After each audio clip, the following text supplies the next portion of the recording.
Hello again everyone from Tokyo, Japan, and welcome back to Japan Vintage Camera, where the day is off to a pretty interesting start.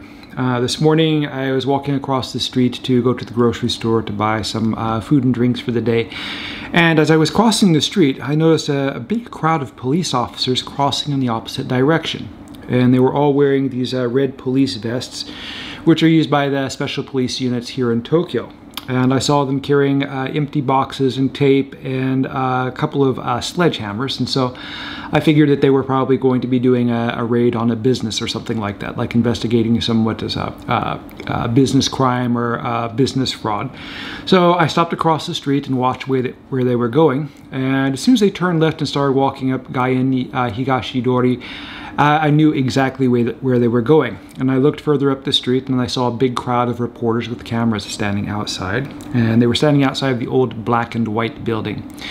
And this happens to be the national meeting place of the Yakuza, or Japan's gangsters. This building has been here for years, and it used to be a place where there were a few different small businesses inside, but when the Yakuza started meeting there, it kind of scared these places away, and the last business closed several years ago, and now, the Yakuza have pretty much taken over the whole thing. I guess they own it. And so they come here and they meet once or twice a week to discuss business and to hold reconciliations between different crime family members or whatever. I can't really use the word crime family because they aren't technically criminals in Japan. Here in Japan, the worst thing they'll call them is anti-social forces. Yeah, they meet here once or twice a week, and it's kind of interesting when they come because their black cars are lined up on both sides of the street, and they have their drivers who are really big burly guys with short haircuts and nice suits, and yeah, they've been just coming here forever. Japan's Yakuza have a really long history in the country. They've been around for centuries, and they are tolerated by the government and police because, oddly enough, the government and police see them as kind of a necessary part of society. And maybe this sounds really strange to some people, but Japan is a very organized place. There are so many rules and red tape, there are so many social rules, so many legal rules, and so many other things that it kind of squeezes people through the cracks or creates barriers to certain groups of people who just can't get into the main part of society. And in order to eke out some kind of existence, to earn a living, more or less honestly, they need some kind of system of their own, and the Yakuza, provide this system.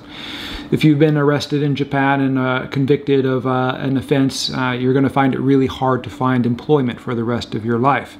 But the Yakuza usually are looking for people to do just about anything, from construction to cleaning to driving trucks or whatever, so they will hire you.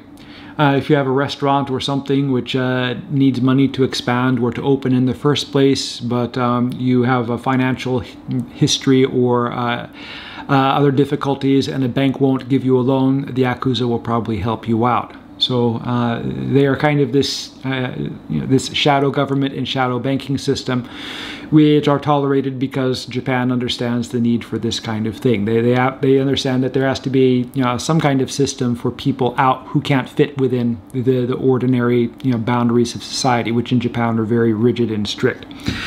So that's kind of my quick story about my experience seeing the Yakuza office raided this morning. So I'm going to go ahead and stop talking about them and get started with the subject of today's video.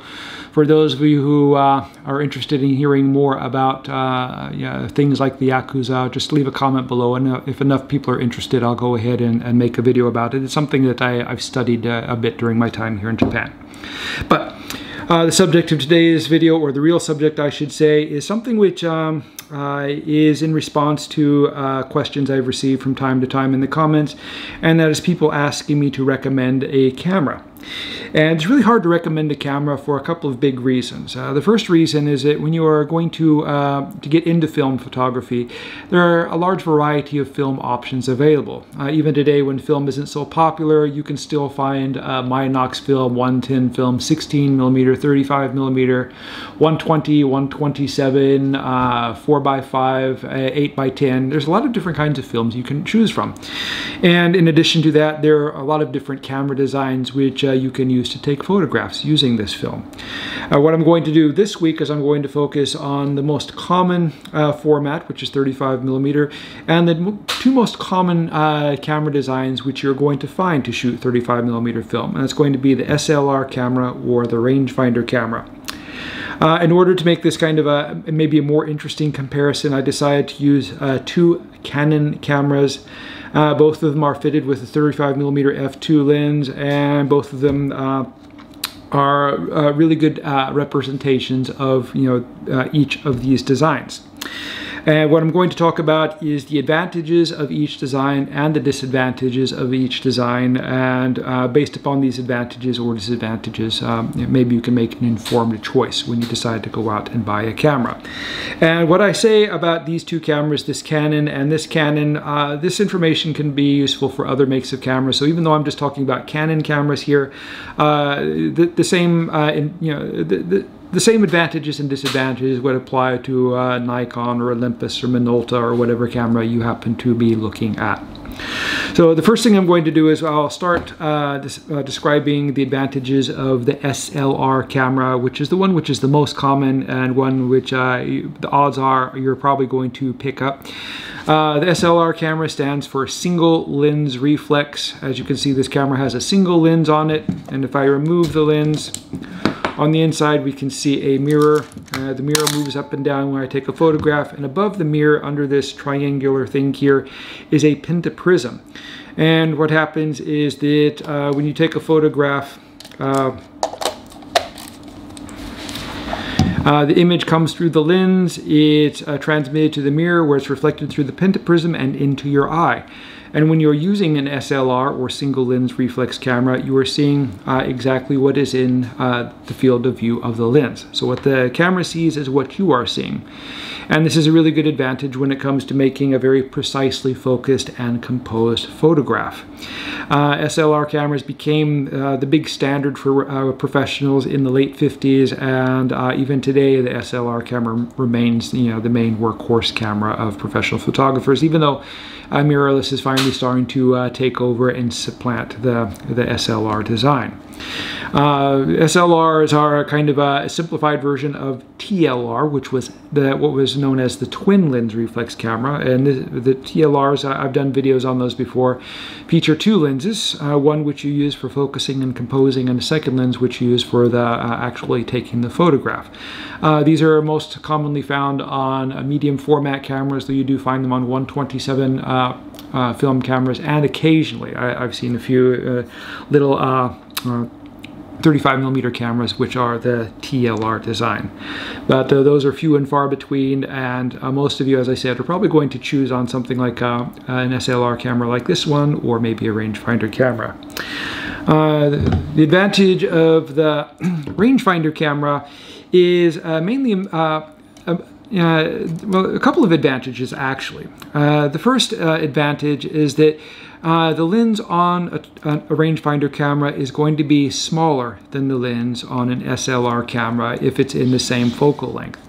Now, both of these cameras have a 35mm f2 lens, but as you can see, the one on the SLR camera is 3 or 4 times larger than the one on the rangefinder camera. And that adds a lot of heft and weight to the SLR camera. And another thing which it can do is it can have a slightly negative effect on the accuracy of the lens, because the lens has to be spaced farther away from the film plane in order to fit the reflex mechanism. And so because it's farther away, it's a little bit harder to adjust and tailor to the camera. Whereas in the rangefinder camera, the lens can be set very close to the film plane, and that minimizes the potential for inaccuracies. So that's a definite advantage for the rangefinder camera. Another advantage for the rangefinder camera is fewer moving parts. So in the rangefinder camera here, the only part which is moving in the camera is the shutter, and that minimizes vibration inside the camera and allows it to take a sharper photograph. The Canon F1 is a remarkably smooth camera without much motion, largely because it's a very heavy camera. The Canon 7 is no lightweight camera. It's solidly constructed out of die-cast zinc and brass and steel, pretty much the same as the F1. But the F1 is significantly heavier, largely due to the weight of the larger lenses, and also the added metal parts which are necessary to make the reflex system.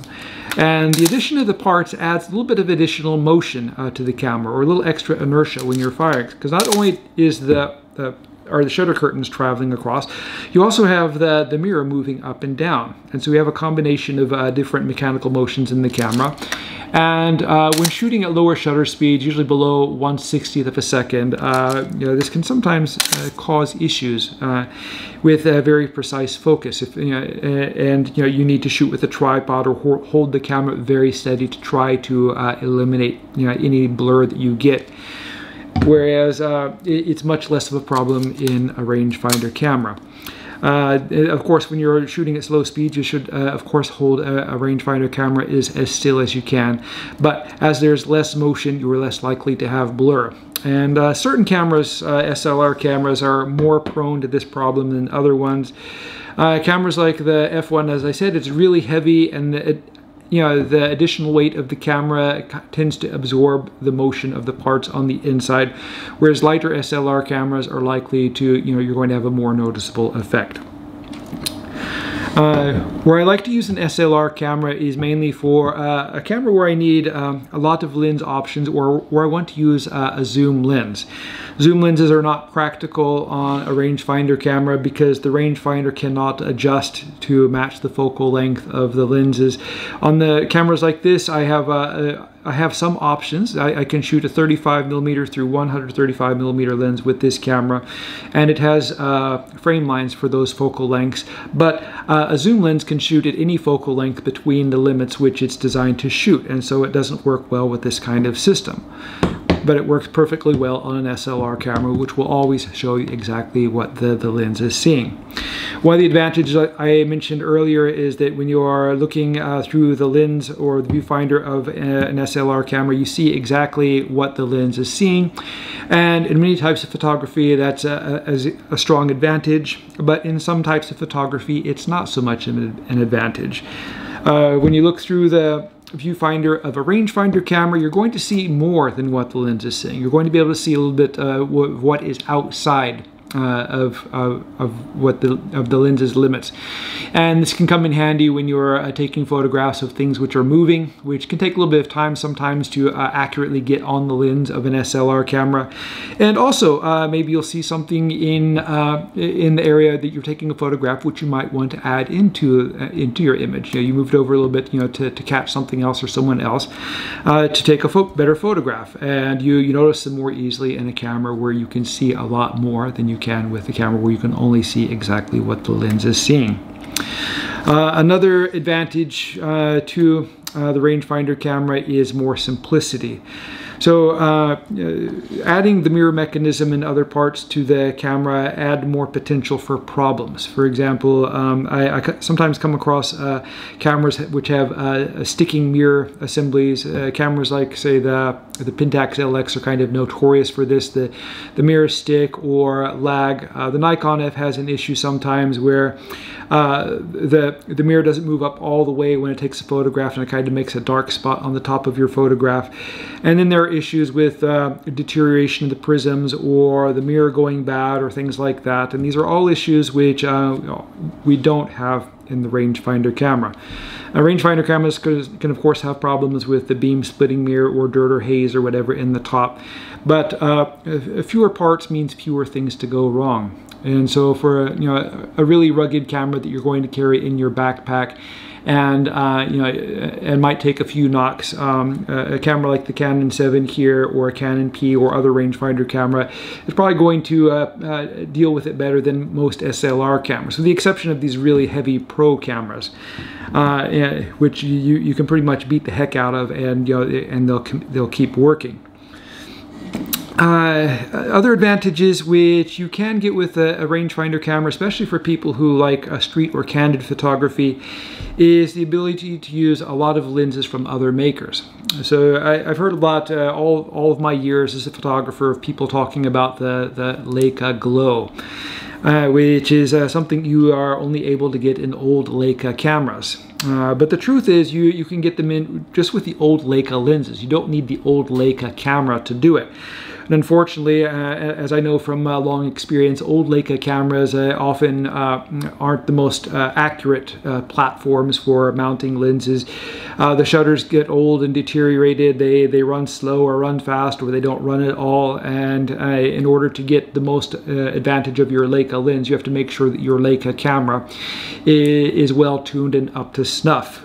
But if you're having trouble getting your old Leica running, you can choose a much newer Canon like this camera here, and just put your old Leica lens. It will screw right on the front, and not only do you get your wonderful Leica Glow, but you get it in an exposure which is well exposed. The shutter is running accurately, and also a camera like this has the benefit of a built-in light meter, which allows you to get pretty accurate exposures. In my case, one of the reasons I have this camera here, the reason that I've had it for so long, is the lens. Sometimes we choose the camera for not because of its of its particular design, but because of its lens. A lot of people might choose a rangefinder camera because there's a certain kind of look which they like with a particular rangefinder lens. In the case of this Canon F1, I'm a big fan of this 35mm f2 concave lens. I first got one of these years ago when I first came to Japan, and I was out shooting it on an old FTB, and I really loved the quality of the photographs. I loved the sharpness, I loved the contrast, and it was one of the best, maybe I should say it is the best 35mm lens which I've used on an SLR camera. And for better or worse, that is kind of caught on with people here in Japan, and recently the price of these lenses has skyrocketed. They've become ridiculously expensive. You used to be able to find these for between 75,000 and 15,000 yen. That's say $50 to $100. Nowadays they can sell for $600 or $700 for one which is in really good condition. Quite expensive, and mainly it's because people have caught on with the kind of the magic images which you can get with one of these cameras. There are several different 35mm lenses which were made for the Canon SLR cameras, and only a few of them are of the special type, and that is known as the concave type. And that means that the front of the lens dishes inward instead of bubbling outward. And the secret to these lenses is the thorium glass which was used in them. So thorium glass is an extra low dispersion glass which is used because it focuses colors more precisely on a plane than other kinds of glass. One way to, first you can spot these lenses by the dished front element. You can spot them usually by the gold color in the glass, and maybe you can kind of see it as I'm pointing it at the camera. And the last thing to check here is the aperture range. And if the smallest aperture is f/16, then it's going to be the concave lens. The f/22 lenses are the newer lenses, and they don't have the same mystique or value. The especially good thing about these lenses is when you have the nice gold color to the thorium glass and you're shooting color film, it really adds kind of a warm magic to the image. Maybe too warm for some people, but if you really like the vintage look of a color photograph, like the ones that your parents or grandparents took back in the 60s or 70s or whatever, this is the camera and lens, or I should say the lens, which will give you the closest to that result. But as I said, they're quite expensive. For those of you who are interested, who want a good deal, I have this camera in lens listed on my Etsy store right now, and it's really a good deal. You can get the camera and lens together for less than what the lens sells here for, by itself here in Japan. But I've got another one which I'm working on right now, so I figured I'd let someone else have a chance at using this setup and seeing what they can do with it. But anyway, I'm going to go ahead and cut this video short because I didn't really want to go longer than 20 minutes. I hope that you found the video interesting and informative. I did have the Canon 7 listed for sale the other day. Sorry folks, but someone has already bought it and it's going to be on its way to its new home tomorrow. The Canon F1, as I'm posting this video, is still available, so if you're interested in it, please check the links to my stores in the description below the video. That's it for my video comparing an SLR camera and a rangefinder camera. Next week I hope to make a video comparing two different types of cameras, completely different from these. If you'd like to see that, please subscribe or come back. If you like the video, please click the like button. Thank you very much for watching, and I hope you tune in again soon.